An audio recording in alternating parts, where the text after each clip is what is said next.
Y el tema que vamos a abordar se titula Un mundo enfermo.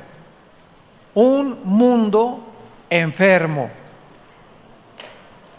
No cabe duda, damas y caballeros, que en los últimos, podríamos decir, 5 o 10 años, hemos sido testigos que parece que la naturaleza se está viniendo contra los seres humanos. Las fuerzas de la naturaleza se están volviendo en el mundo y hemos sido testigos en los últimos años de huracanes devastadores, tornados, inundaciones, incendios, erupciones volcánicas. El Popocatépetl cerca de Puebla está a punto ya está cansado de nosotros, el Popo. Terremotos, tsunamis, etcétera, etcétera. Y la pregunta que nos podemos hacer es, ¿qué le está pasando al mundo? Bueno, siempre ha habido terremotos, siempre ha habido erupciones volcánicas, siempre ha habido fenómenos de la naturaleza de este tipo, pero nunca se habían conjugado tantos al mismo tiempo. Y una de las evidencias más grandes de que el planeta Tierra se encuentra enfermo, parece que ahorita sí nuestro planeta tiene una bronquitis o una neumonía aguda, son los cambios climatológicos.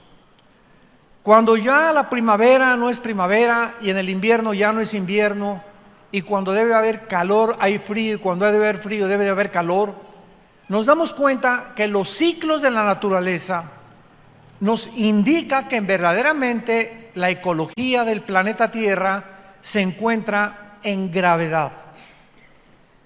Y la Biblia nos da respuestas muy claras. Es este libro que tengo en mis manos, el primer libro en haber sido impreso en la imprenta de Gutenberg, el primer libro que se tradujo en la historia a más idiomas y a más dialectos que cualquier otro volumen de literatura en las millones de bibliotecas que están alrededor del mundo. El libro que contiene los registros más antiguos de genética, de química, de física, de antropología, de paleontología, de arqueología y de la disciplina académica que tú me quieras mencionar. No existen en los libros sagrados ni el Popo, ni el Tripitaka de Buda, ni los Vedas de los persas, el que tú me quieras mencionar, el Corán del Islam. No existe un libro ni siquiera que se atreva a comparar los registros históricos, geográficos, etcétera, etcétera, que contiene la Biblia con cualquier otro libro que tú quieras presentarme. Ni tampoco hay ningún líder religioso, ni Mahoma, ni Buda, ni Mahatma Gandhi, ni Zoroastro, que se pueda comparar con la persona de Jesucristo, el Hijo de Dios, que es el tema de la Biblia, del Génesis al Apocalipsis. Estos 66 libros nos mencionan y está escondido en muchos de ellos la persona del Hijo de Dios. La Biblia nos muestra claramente en el Evangelio de Lucas capítulo 21 que Jesucristo anunció que antes de que Él regresara, el mundo iba a tener estas características, precisamente, no solamente climatológicas como lo vamos a ver, sino morales también y geopolíticas. La unión actualmente de Rusia con China, con Irán, con Siria y con Turquía no es una coincidencia. Estas 5 naciones que encontramos ahorita unidas, se profetizó hace 2600 años en Ezequiel capítulo 38, que estas naciones, cuando no existían, ¿y cómo podemos determinar que eran ellas? Por la zona geográfica en la que la Biblia las ubica. Por ejemplo, Rusia ubica la Biblia como el nombre de Magog, porque los magogitas son los que vienen de los godos, de los escitas, y es la región que ocupa exactamente geográficamente las 15 repúblicas en las que se dividió Rusia en 1991. Y así podemos ver nosotros que en Génesis capítulo 10, los hijos de Noé, de ahí descendieron todas las naciones de los jafetitas, toda Europa, que son los anglosajones, de los camitas, todo el continente africano, y de los semitas o de Sem, el continente o todo el área del Asia Menor y del Medio Oriente. Entonces, es impresionante cómo este libro maravilloso nos puede trasladar de cientos de siglos con anticipación y ponernos en el siglo XXI y corroborar nosotros que solamente Dios pudo inspirar y podemos tener un libro como la Biblia que es incomparable. No hay ningún sistema de filosofía, no hay ninguna ideología humana que la Biblia no haga pedazos. Destruye cualquier sistema de pensamiento que el ser humano ha desarrollado a través de los siglos. Y así podemos nosotros darnos cuenta claramente de que nos encontramos con la verdad. La Biblia es el único libro también que describe verdades absolutas, porque todas las demás filosofías y ideologías que tú puedas leer son verdades relativas, inclusive de la misma ciencia. Dice en Lucas capítulo 21, versículo 9, Cristo está hablando: cuando oigan de guerras y de sediciones, o sea, de tumultos y de insurrecciones en las naciones, no se alarmen, porque es necesario que estas cosas acontezcan primero, pero el fin no será inmediatamente. Entonces les dijo: se levantará nación contra nación y reino contra reino. Y esto, damas y caballeros, no se cumplió hasta el siglo XX. Siempre ha habido guerras, desde Caín mató a Abel, pero no fue hasta el siglo XX, 1914, cuando en la Primera Guerra Mundial se unieron naciones contra naciones. Y en 1939 se inicia la Segunda Guerra Mundial, involucrando a la mayor parte de las naciones en el mundo. Así que nos damos cuenta que el siglo XX fue el inicio de la tribulación, no de las 70 semanas de Daniel, sino el principio de los dolores del ser humano, con las dos primeras guerras mundiales. Después de la Segunda Guerra Mundial hubo más de 273 revoluciones y golpes de Estado. Y ahorita nos encontramos en el siglo XXI, que somos la primera generación de la historia con el suficiente poder nuclear para destruirnos en un minuto. Ya tenemos la amenaza en Corea del Norte, tenemos la amenaza armas nucleares en la India, tenemos la amenaza de Rusia tratando de ocupar el Medio Oriente, el movimiento de la primavera árabe que se levantó hace como 8 o 10 años en el Medio Oriente con ISIS para controlar con el Islam todo el Medio Oriente. Estados Unidos ahorita está en tensión ya con la Guerra Fría con Rusia, y estamos en un punto ahorita tan difícil donde creemos, ¿verdad?, la mayor parte de los que estudiamos las profecías bíblicas, que tal vez Venezuela se encuentre en medio del conflicto. Ahorita sabemos nosotros que se juntaron Europa, la Unión Europea, con Estados Unidos para apoyar a otro presidente en Venezuela contra otro dictador. Pero ¿qué es lo que impide ahorita que se acabe esa dictadura y que entre un nuevo gobierno? Una invasión armada militar. Y para que esto suceda, se enfrentarían dos potencias, Rusia y Estados Unidos. Y si esto se lleva a cabo en los próximos días o semanas, nos enfrentamos a una guerra nuclear de proporciones mundiales, donde de acuerdo al cuarto sello del Apocalipsis, moriría casi una cuarta parte de la humanidad. Por eso no se ha hecho nada, y por eso hay una tensión simplemente, ¿verdad?, en la que la única forma en la que se pueda liberar esta nación es a través de una intervención militar. No se ha llevado a cabo por las consecuencias tan terribles en las que se hundiría el mundo antes de que Cristo regrese.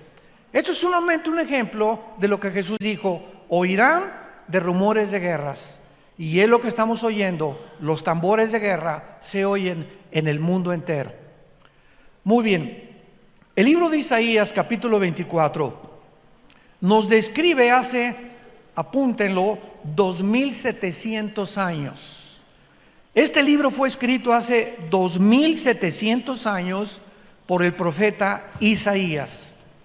Y este libro se encuentra y se descubrió en 1948 en los rollos de Qumran, en el Mar Muerto. Y si tú vas a Jerusalén, ahí en el Museo del Holocausto se encuentran los originales, los papiros escritos en arameo y en el hebreo del libro de Isaías, tal como lo tenemos en la Biblia. Así que cuando hablamos de la Biblia y citamos lugares geográficos, si hablamos de ideologías, de sistemas de pensamiento, de nombres de reyes, de nombres de príncipes, de nombres de gobernantes, no estamos especulando ni hablando de Alicia en el País de las Maravillas. Estamos hablando de historia, estamos hablando de geografía, que la arqueología ha corroborado y ha comprobado que las regiones, los lugares, los presidentes, los nombres que están escritos en la Biblia forman parte de la historia. Así que no venimos a cuentos de hadas, venimos con un libro sobrenatural.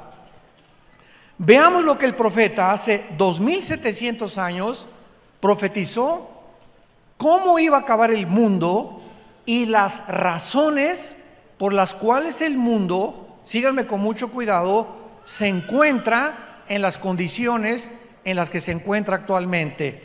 Dice así comienza este capítulo: He aquí Jehová vacía la tierra y la desnuda, trastorna su faz y hace esparcir a sus moradores. Vemos en primer lugar que es Dios mismo el que está a punto de juzgar el mundo. ¿Por qué? Porque somos agentes morales responsables. Damas y caballeros, nosotros no venimos del chango, ni de tu tía la chita. No venimos ni somos el resultado de un proceso evolucionario fortuito o accidental. Cuando en 1954 los doctores Watson y el doctor Crick les dan el premio Nobel de Medicina por descubrir el ADN, el ácido desoxirribonucleico, que es el que está impreso en cada una de las billones de células que el cuerpo humano tiene, el 63% de los científicos ateos dejaron el ateísmo, simplemente porque la genética nos demuestra y nos comprueba que es imposible que una especie tenga una mutación hacia otra especie. O sea, un perro jamás será un gato, un hipopótamo, un dinosaurio, un camello jamás será un león, un caballo jamás será del ganado vacuno o equino o un caballo, por la genética del ADN. Entonces, biológicamente se demuestra, ¿verdad?, las mentiras que se creyeron durante casi un siglo y que se siguen enseñando en las universidades, que venimos de chita. Pregúntale a tu maestro a quién se parece su abuelita. La mía era muy bonita. No era oaxaqueña, pero era también bonita, ¿verdad? Entonces, es increíble que el ser humano haya creído tantas mentiras para que podamos nosotros concluir de una forma irracional, porque la segunda ley de la termodinámica también contradice la evolución y contradice que el universo haya sido hecho de repente como un accidente y que el universo era eterno, cosa que también ya completamente descartaron los libros de la astronomía. Entonces, la Biblia dice que tú y yo somos agentes morales, no somos animales. No venimos de los animales, somos hechos a la imagen y semejanza de Dios. Y como tales, tú y yo somos responsables de cada acción que hayamos cometido. Y el mensaje glorioso de la Biblia es que como somos todos pecadores y no hay nadie que haya guardado los 10 mandamientos, nadie más que Jesucristo, el mensaje de la Biblia es que un hombre hace 2000 años paga por nuestros pecados, que es Dios mismo hecho en la carne, para decirnos que nuestro pasado puede ser borrado si creemos en el sacrificio que Él hizo en la cruz del Calvario. ¿Qué mensaje tan glorioso necesitamos los que estábamos lastimados de nuestra conciencia del pasado? Yo fui un muchacho comunista, abracé el comunismo a los 16 años de edad, me volví un rebelde contra la autoridad de mis padres, la autoridad del gobierno, nos persiguieron, etcétera, etcétera. Me puse a estudiar la dialéctica materialista, a Hegel, a Marx, etcétera, etcétera, porque creía que estas ideologías gubernamentales o filosofías era la solución para la repartición de la riqueza, para acabar con las injusticias. Y no hay ningún sistema, damas y caballeros, humano que acabe con la pobreza y que acabe con la prostitución, que acabe con los problemas inmorales. Simplemente vivimos en un mundo en descomposición.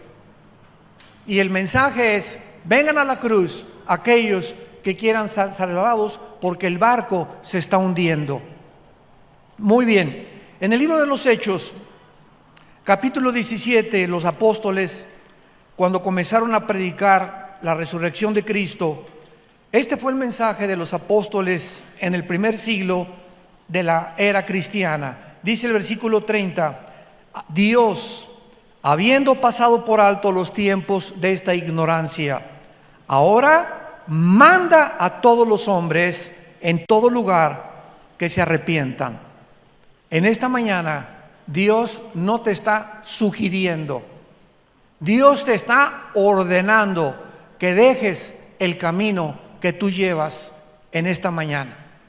O por lo menos muchos han entrado por esa puerta y se encontraban en un camino equivocado. Y Dios te ha traído a esta conferencia para que reflexiones y sepas que tú no puedes seguir en el adulterio. Tú no puedes seguir fornicando con tu novia y con tu novio. Tú no puedes seguir transando y defraudando a la gente. Tú no puedes seguir en un camino donde tarde o temprano las consecuencias las vas a recoger. Y la mayor parte de las veces son consecuencias muy amargas, desilusionantes, que pueden transformar tu identidad, tu familia y tu mismo trabajo. Dios manda ahora a que el ser humano se arrepienta de sus pecados. El arrepentimiento es ir caminando por un lado y el arrepentimiento es darte la vuelta en 180 grados y caminar en dirección contraria. Y nadie lo puede hacer si no tiene a Jesucristo en su corazón. Primero tienes que abrirle tu vida a Jesucristo para que Él te dé el poder de volverte en dirección contraria y te convenza de que realmente hay caminos que parecen derechos, pero su fin es camino de muerte. Esto nos habla claramente, ¿verdad?, de que ahora Dios manda a todo el mundo que se arrepienta, y dice el versículo 31, ¿por qué?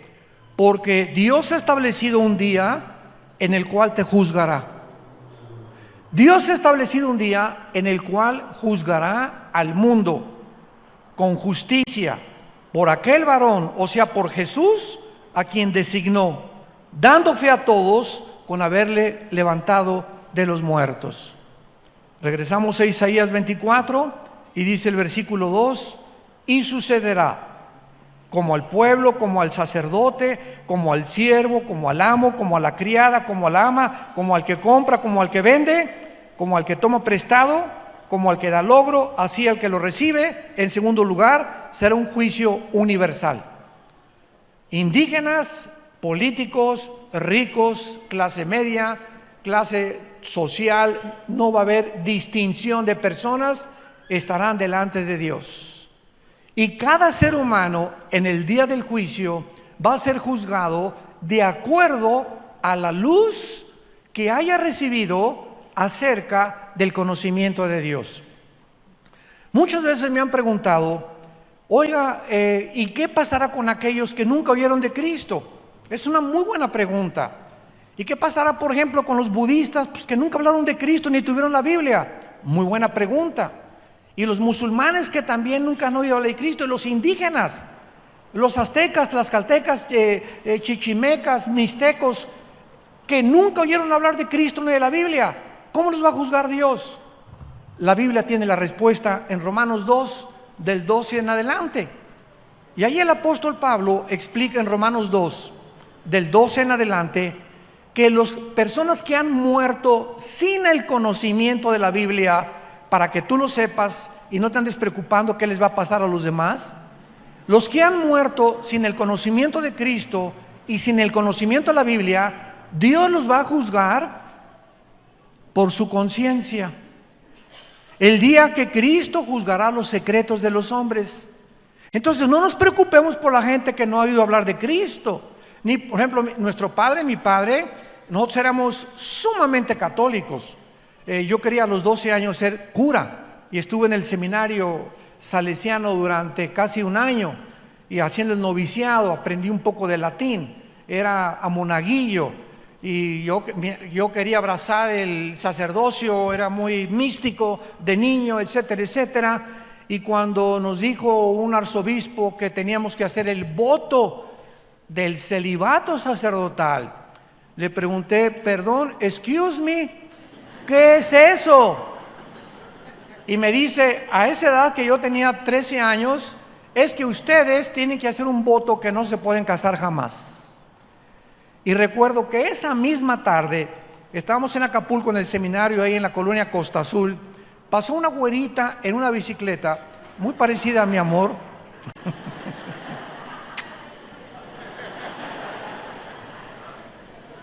Y soñé con esa güerita. Y al otro día le hablé a mi papá a las 7:30 de la mañana y le dije, papá, yo no puedo seguir aquí. ¿Por qué, mijito? Le dije, porque me gustan las mujeres. Y mi papá estaba feliz, él no quería que yo abrazara esto, aunque era muy católico, pero él no quería, ¿verdad?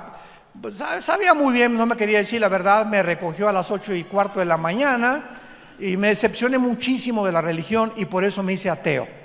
Porque me di cuenta que eran puras mentiras, eran puras tonterías, etcétera, etcétera, y me fui al otro extremo en contra de la religión. Y cuando mi hermano a los 26 años de edad, después de padecer todo lo que padecí por mis ideas comunistas, viene y me dice, te vengo a ofrecer a un hombre que no es una religión, que se llama Jesús, y que no es católico, ni protestante, ni mormón, ni ninguna religión, Él es el Hijo de Dios. No te vengo a presentar una religión, sino a Jesucristo. Comencé a leer el Evangelio de Juan y cuando llegué a Juan 14, versículo 6, cuando Jesús dijo, yo soy el camino, la verdad y la vida, no dormí en toda esa noche porque me acordé de Buda. Antes de morir, Buda dijo, busquen la verdad. Nunca dijo que era la verdad. Mahatma Gandhi, un hombre que a través del pacifismo evitó que los ingleses conquistaran la India. Y Zoroastro, y así me fui con todos los líderes. El Che Guevara, tenía una foto del Che Guevara así grandísima en mi cuarto, ¿verdad? Me di cuenta el pobre hombre cómo murió en Bolivia, cómo fracasó la extensión del comunismo cubano en Sudamérica, cuando él con 4, 5, 6 hombres se encaminó para allá. Yo estaba a punto de irme a entrenar ya en las guerrillas urbanas, y todas estas cosas, cuando oí de Jesucristo, caí de rodillas y le pedí que entrara a mi corazón. Me encontraba en un estado de existencialismo impresionante y me di cuenta, ¿verdad?, que yo no podía luchar contra Dios. Que si yo amaba la verdad y me quería apasionar por algo, sería con Jesús.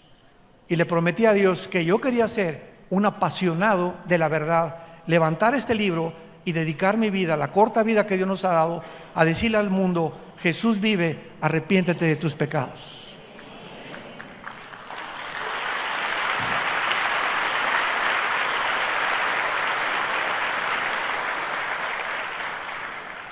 El versículo 4 de Isaías 24 continúa diciendo, se destruyó, cayó la tierra. Recuerden, esto fue escrito hace 2700 años.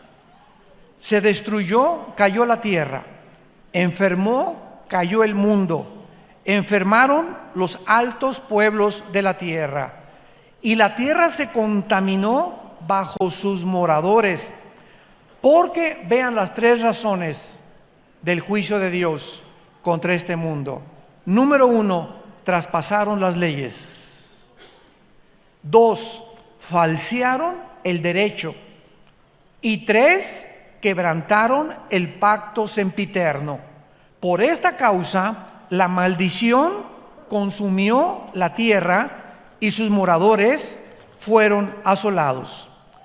Número 1, Dios, asumiendo que Él existe, es lógico que haya puesto leyes en el universo. Anoche platicaba con una persona aquí en la iglesia y al salir de la iglesia anoche vimos la luna, la vieron muchos ustedes, la luna entera, y siempre nos maravillamos de ver cómo un cuerpo como la luna celeste parezca flotar en el espacio sin que nada lo sostenga. Cuando Isaac Newton y Galileo Galilei antes comenzaron a descubrir las leyes de que no era el sol que giraba alrededor de la tierra, sino la tierra alrededor del sol, comenzaron a descubrir Isaac Newton, Blaise Pascal, han sido los científicos más grandes de los siglos pasados. Ellos eran cristianos, comenzaron a descubrir que el universo que nos rodea es un universo afinado. Para que me entiendan, un motor de un coche, una bujía que tenga mal, el cablecito de la batería que no esté conectado adecuadamente, impide que tu carro se eche a andar. Un motor es un diseño mecánico de la ingeniería mecánica automotriz en el que todas sus partes tienen que trabajar en conjunto. La bomba de la gasolina con las bujías, con la batería, etcétera, etcétera. Y basta una de esas piezas que no funcione para que el motor deje de funcionar. Nuestro universo es como un motor impresionante donde las leyes de la gravitación, las leyes termonucleares, la primera y la segunda ley de la termodinámica, las leyes del electromagnetismo funcionan, y porque funcionan existe la ciencia. ¿Por qué existe la ciencia? Porque la ciencia se basa en la observación de los fenómenos. Y un científico tiene que ver, observar, tiene que tomar nota y tiene que comprobar después de que eso es constante para que sea científico. Y si no se puede corroborar ni observar, nada puede llamarse científico. Por eso la teoría de la evolución es teoría, porque no se ha observado en más de un siglo que Carlos Darwin la postuló en su libro El origen de las especies, que hay una mutación entre una especie y otra especie. Le llaman el eslabón perdido. Hay la macroevolución, pero no la microevolución. Entonces, un perro puede nacer sin cola o puede ser chihuahueño, grandanés, pastor alemán, etcétera, etcétera, pero son caninos. Los caballos son ponis, son percherones, caballos árabes, cuarto de milla, pero son equinos. Hay vacas y hay toros cebú, toros de lidia, etcétera, pero pertenecen al ganado vacuno. Son especies que se reproducen y tienen cambios entre ellos, chiquitos, grandes, pero pertenecen a esa especie. Pero no se ha corroborado la mutación de una especie a otra especie. Señores maestros de la universidad que nos acompañan. Y esta es la razón por la cual es una teoría que es irracional contra las leyes de la biología y de la física de los últimos descubrimientos. Entonces vemos claramente, ¿verdad?, que Dios puso leyes morales. Y dice la Biblia, en primer lugar, falsearon, traspasaron las leyes. Dios ha puesto una frontera o una barrera moral porque somos agentes morales. Y así como hay leyes cósmicas, la Biblia nos da las leyes de ética, de conducta y de moral de Dios.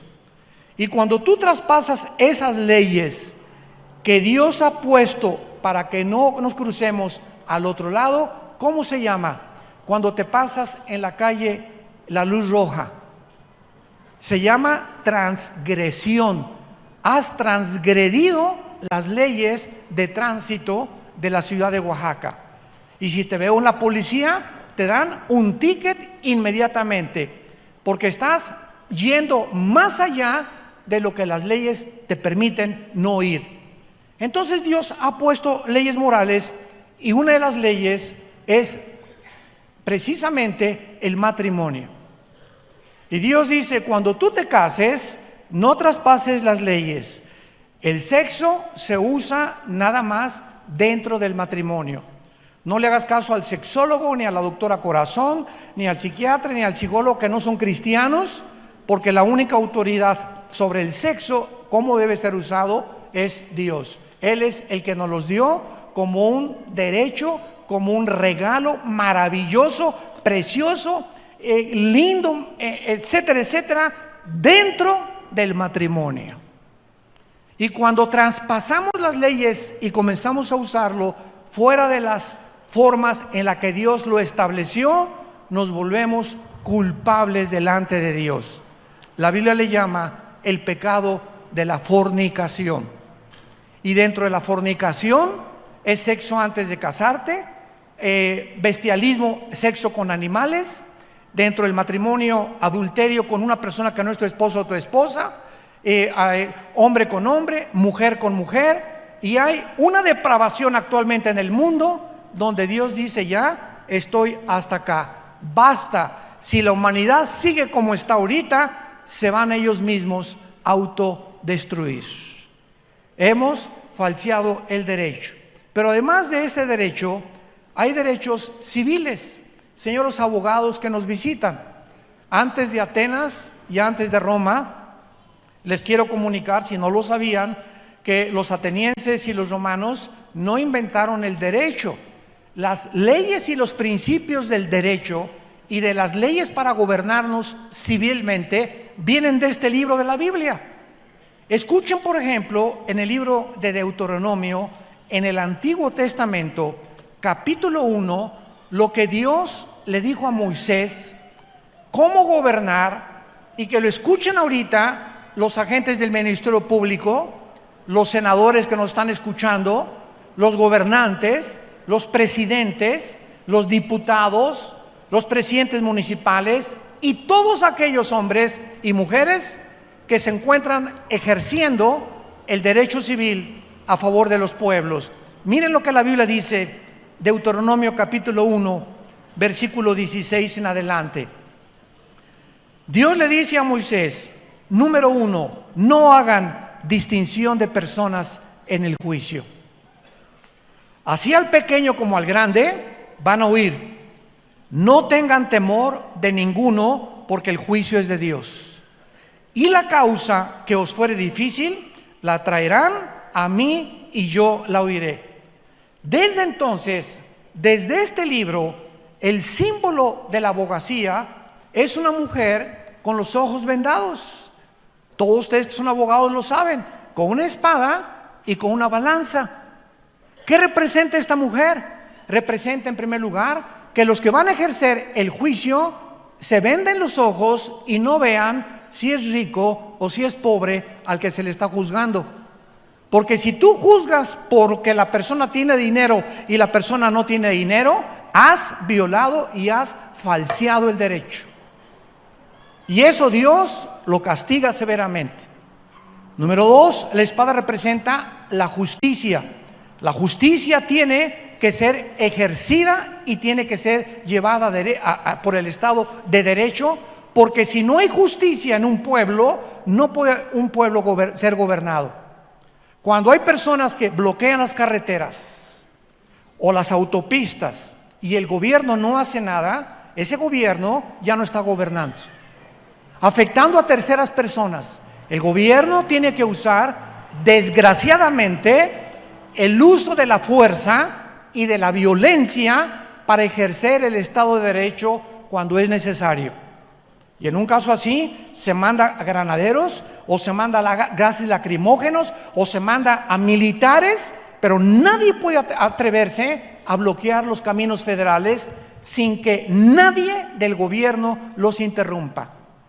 Cuando hay manifestaciones y se les permite tener manifestaciones y bloquear las calles a las personas, el gobierno ha dejado de gobernar. Porque para eso es el Estado de Derecho. El gobierno tiene que garantizarnos a todos los ciudadanos en todas las naciones del mundo nuestra libertad, nuestra seguridad y el Estado de Derecho. De ahí viene lo que se deriva, que se fundó en 1949 como los derechos humanos. La Biblia dice, falsearon el derecho. Hemos llegado a un punto donde la corrupción de los gobiernos no tiene nombre en el mundo entero. Ya no se juzga con justicia, ya no se juzga con derecho. La corrupción es como un microbio, como una ladilla, ¿verdad? Que comienza a crecer, a crecer, a crecer, a carcomer, a carcomer, a comer, hasta que descompone el carácter de los seres humanos. Y claro que nosotros como pueblo llegamos a un punto, ¿verdad?, donde decimos, basta, queremos justicia, queremos equidad, queremos libertad.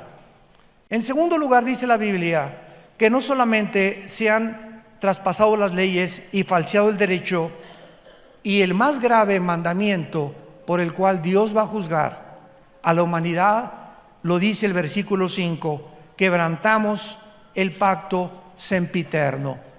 Damas y caballeros, ¿saben ustedes cuál es, santos de Dios, el pacto sempiterno? El pacto sempiterno, o sea, que es eterno y que es inviolable, es el matrimonio. El matrimonio es la institución más santa, más sagrada, la más grande que Dios ha establecido antes de los gobiernos civiles, de los estados, de los patriarcas, de las escuelas, antes que cualquier cosa en la creación humana. Dios estableció el matrimonio como el fundamento de las sociedades. Y cuando los matrimonios que forman las familias, porque un matrimonio es entre un hombre y entre una mujer, varón y hembra, y genéticamente la mujer tiene los cromosomas XX y el hombre tiene, nosotros, XY. Tú eres varón y yo soy varón porque cuando mi padre y mi madre tuvieron relaciones, el cromosoma Y de mi papá fertilizó el óvulo de mi mamá y nacimos macho camacho. Tú eres mujer porque llevas 2 cromosomas que los hombres no llevamos. Vean el libro de Malaquías, capítulo 2. Es el último libro de la Biblia para que no se vayan a Apocalipsis. Dice Malaquías capítulo 2, versículo 13 en adelante. ¿Por qué es tan grave violar? ¿Por qué es tan grave? Más que cualquier otro pecado, el pacto del matrimonio. Veamos por qué.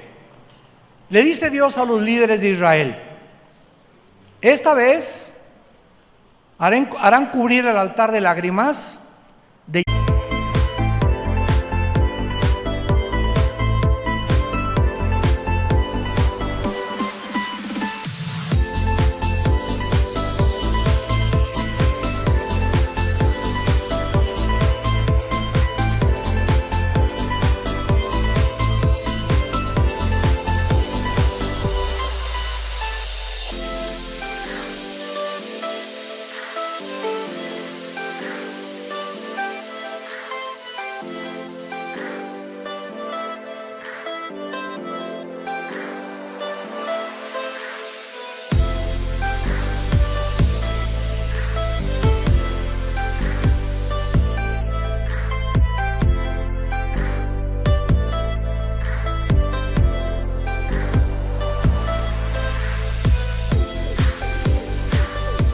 llanto y de clamor.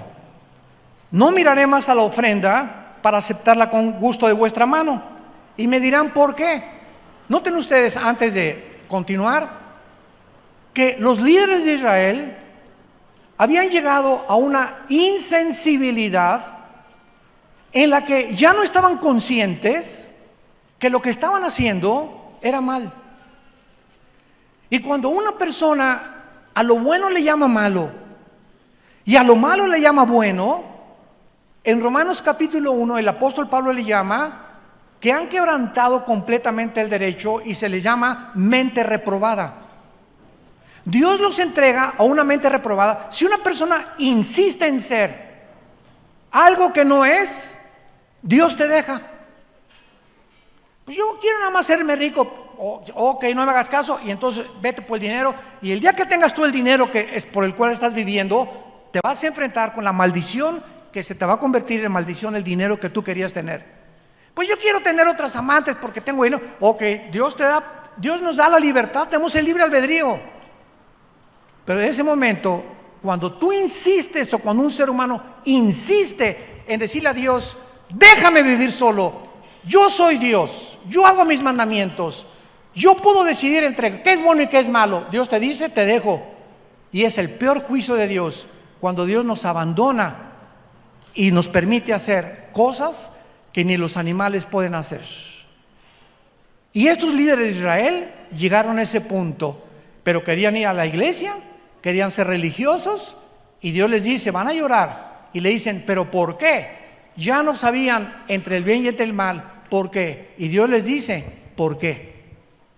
Porque Jehová ha atestiguado entre ti y la mujer de tu juventud, contra la cual has sido desleal, siendo ella tu compañera y la mujer de tu pacto. ¿Por qué? Porque ustedes le han sido desleales a su esposo, a la madre de tus hijos, a la mujer que yo te di como compañera para formar una familia. Y la familia, dice Dios, es el tesoro más grande que yo le puedo dar a un ser humano. Porque bendición de Jehová, Salmo 127, son nuestros hijos. Y ahorita muchos de ustedes pueden tener a sus hijos en drogas o en borrachera, lo que sea. Si tú eres cristiano, persevera y sé paciente. Nuestros hijos son benditos porque están sellados con la sangre del Hijo de Dios. Nadie nos los podrá quitar. Nadie.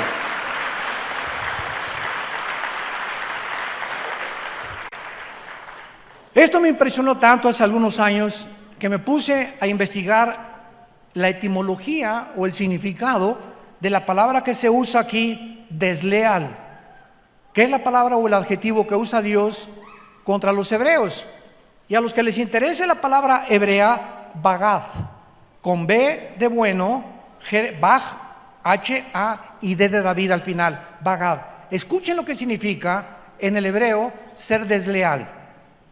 Actuar encubiertamente, ser hipócrita, fraudulentamente, secretamente, tapar algo, engañar a tu pareja. Es cuando tú volteas a tu esposa y le dices, te amo. Y tú sabes que, mira, aquí está tu te amo. Los cuernos los traes ahí escondidos atrás. Estás actuando deslealmente, hipócritamente, porque tienes un amante hombre o un amante mujer. Y eso Dios lo ve. Delante de Jehová están los caminos del hombre, Proverbios capítulo 6, y Él te hará pagar todas tus veredas. Tus pecados, dice la Biblia, te alcanzarán tarde o temprano. Y el problema es que estos pecados siempre nos alcanzan en el área de la psique, de la mente. El pecado distorsiona la visión de Dios, el pecado bloquea al Espíritu Santo, el pecado nos impide, nos perdemos la brújula, perdemos el rumbo, hasta que llegamos al punto que creemos que estamos bien.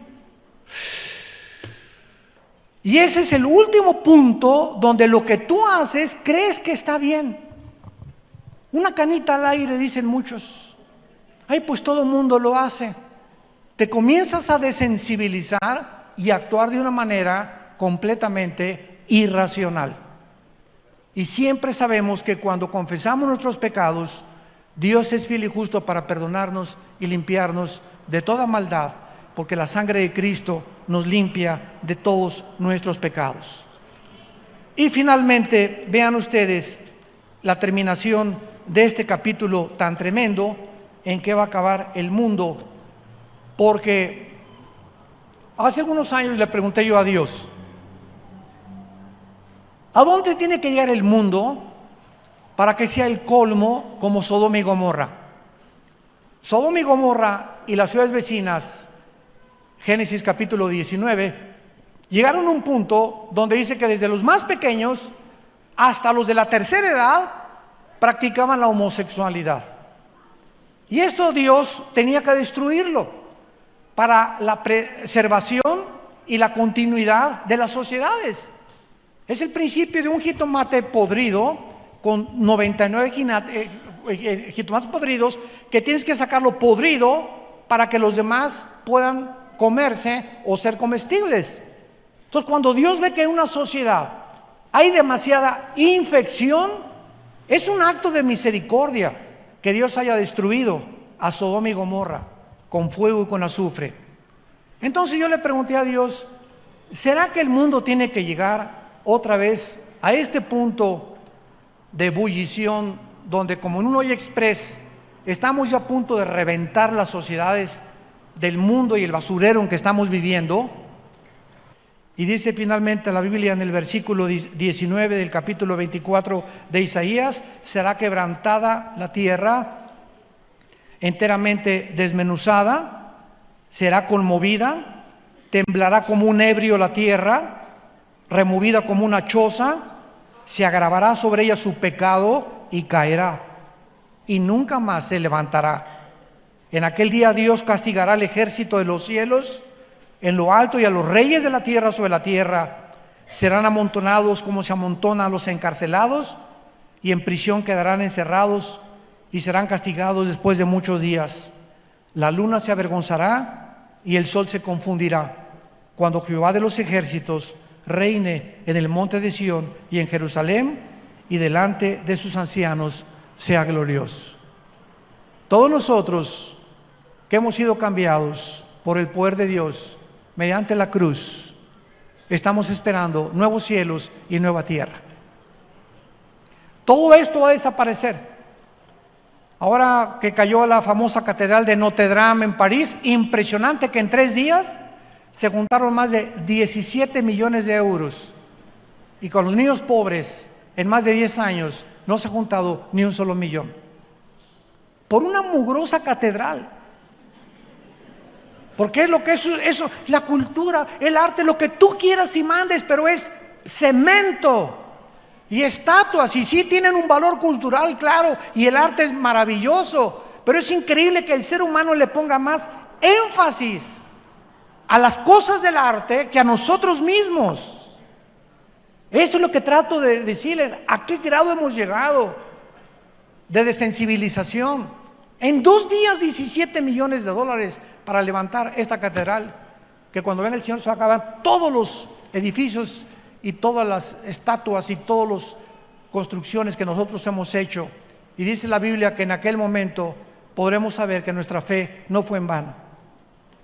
Gracias le damos a Dios porque por medio de la resurrección de Cristo nos hizo renacer para una esperanza viva. Y en esta esperanza permanece tú hasta el final. Dios recompensa cuando perseveramos hasta el final, seamos fieles hasta la muerte. ¿Cuántos de ustedes en esta mañana quisieran entregarle su vida al Hijo de Dios? Inclinemos nuestra cabeza por unos momentos, y ahí desde tu lugar, Dios te ha hablado a través de la Biblia. Dios te ama, porque de tal manera te ama Dios, que la única manera y la más dramática manera en que nos demostró su amor es muriendo en nuestro lugar, pagando el santo por los injustos, el inocente por los culpables. Esto se llama en la Biblia gracia, algo inmerecido, algo que es indigno de nosotros y que nadie podía ganarse, ni por buenas obras, ni por sacrificios. Es el mensaje glorioso de la cruz. ¿Qué nos pide Dios? Arrepentirnos de nuestros pecados. Que en este momento que escuchas este mensaje reconozcas que estás mal, que estás enfermo, enferma, moral y espiritualmente, y que no puedes seguir más en este camino, y que Él está dispuesto en este momento a entrar en tu vida, llenar tu corazón con el Espíritu Santo y darte el poder que nos ha dado a millones de personas en el mundo para que la corta vida que tenemos la dediquemos a Él, vivamos para Él y podamos hacer su voluntad. Lo único que tienes que decirle es estas palabras: Señor mío y Dios mío, te pido perdón por mi vida. He pecado contra ti. Creo que en esa cruz tu Hijo pagó con su sangre algo que yo nunca hubiera podido pagar, jamás, ni con ninguna religión, ni con buenas obras, ni con sacrificios. Él pagó en mi lugar con su muerte en la cruz. Y te pido, Jesús, en este instante, porque creo que a los 3 días resucitaste de los muertos, que entres a mi vida como mi Señor y mi Salvador.